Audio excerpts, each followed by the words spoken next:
வணக்கம். இன்று நடனத்தால் உலகளவில் உயர்ந்து நிற்கும் திருநங்கை செல்வி நர்த்தகி நடராஜன் அவர்களுக்கு இந்த இந்திய அரசு பத்மஸ்ரீ விருதை வழங்குவதற்கு மிகவும் பெருமைப்படுகிறது. நான் நர்த்தகி நடராஜ் ஒரு திருநங்கையாக இந்த பத்மஸ்ரீ விருதை பெறுவதற்கு நான் மிகவும் பெருமை கொள்கிறேன். இந்த விருதை பெறுவதற்கு முன் என் வாழ்நாளில் எவ்வளவு போராட்டங்களை கடந்து வந்திருப்பேன் என்று உங்களுக்கு தெரியுமா? பார்த்தீர்களா, நான் திருநங்கை என்ற உடனே உங்கள் பார்வையே மாறுகிறது. வலியாலே வலிமருந்தை தடவிக் கொண்டிருப்பவர்கள் நாங்கள். வலிக்கு மருந்து வலியே என்ற உன்னதத்தை கடப்பவர்கள் நாங்கள். குழந்தையிலிருந்து அவமானங்களையும் புறக்கணிப்புகளையும் உரிமை மறுப்பு உணர்வு மறுப்பு கேள்விக்கின்றன. ஆனால் என் பால் திருவிடிலை உணர்ந்த பொழுது, அதாவது என் பெண்மையை உணர்ந்த தருணம், ஆனால் அப்பொழுது என் பெற்றோரும் அதை உணர்ந்தனர். 10 தலை ராவணன் ஒரு தலையை பிடுங்கி எறிவது சாத்தியமா? ஆனால் என் தந்தை தனது 10 பிள்ளைகளில் இருந்து என்னை தூக்கி எறிந்தார். அதை இப்பொழுது நினைத்தாலும் கூட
கண்டிப்பா நான் சக்தியா இருப்பேன். வா நம்ம போலாம்.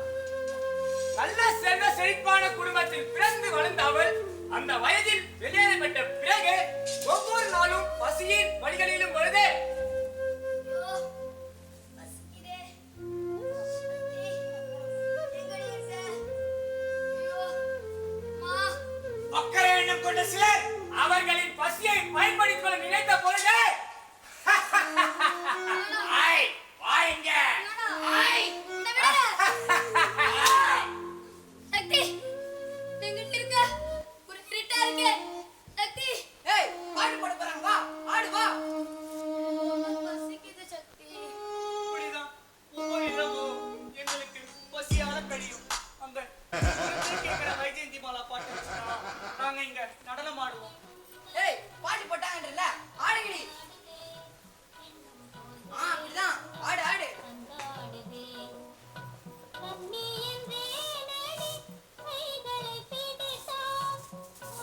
பரதம் கற்க ஆர்வத்துடன் சென்றேன். தொடக்கத்தில் அவர் இசைக்கவில்லை. ஓராண்டு விடாமுயற்சியுடன் போராடிய பிறகு கிட்டப்பா தன்னை மகளாக ஏற்று எனக்கு பரதம் கற்றுக் கொடுத்து நர்த்தகி என்ற பெயரையும் அவரே சூட்டினார். எங்களை போன்ற திருநங்கைகள் எவ்வளவுதான் பத்மஸ்ரீ விருதை பெற்றாலும் சமூகம் பார்க்கும் பார்வை வேறு மாதிரி தான் இருக்கிறது. டேய் அங்க பாத்தியட யாரு இவனே? அபிராஜ். ஆமாண்டா அஜராஜ். அது 8க்கும் 10க்கும் நடுவுலடா. ஏய் அது யாரு தெரியுமா? இப்படிதான் எங்களை பல பேர்களில் அழைக்கிறார்கள். அதனால் நான் மன உறுதியுடன் ஒரு முடிவெடுத்தேன். திருவாக இருந்து மங்கையாக மாறியதால் திருநங்கை என்ற பெயரை நான் முன்மொழிந்தேன். நாங்களும் நீங்கள் போற்றும் வேலுநாச்சியார் போலவும் ஜான்சி ராணியை போலவும் போராடி கொண்டுதான் இருக்கிறோம். அவர்கள் நாட்டின் விடுதலைக்காக போராடினார்கள். நாங்கள் எங்களின் விடுதலைக்காகவும் உரிமைக்காகவும் போராடி கொண்டுதான் இருக்கிறோம். இன்று நான் நடனத்தால் உலக அளவில் உயர்ந்து நிற்கிறேன். ஆனால் என் தோழிலான திருநங்கைகளின் மனக்குமுறல்கள் உங்களுக்கு தெரியுமா? எங்களுக்கும் காதல் உண்டு, எங்களுக்கும் ஆசைகள் உண்டு, எங்களுக்கும் காமம் உண்டு. எங்களால் மகப்பேறு பெற முடியாதுதான். ஆனால் உங்களை போல் திருமணம் செய்து கொண்டு வாழ ஆசையாக தான் உள்ளது. எங்கள் மகிழ்ச்சி எல்லாம் உன்னோடு ஒன்றாய் புதைக்கப்பட்டது. நாங்கள் விடுதலை பருவத்தில் இருந்தே விளையாடுவதை விட்டுவிட்டு விமர்சனங்களுக்கே ஆனாலும் எங்கள் கண்ணீர் எல்லாம் அழுது அழுது கனவாகவே போனது.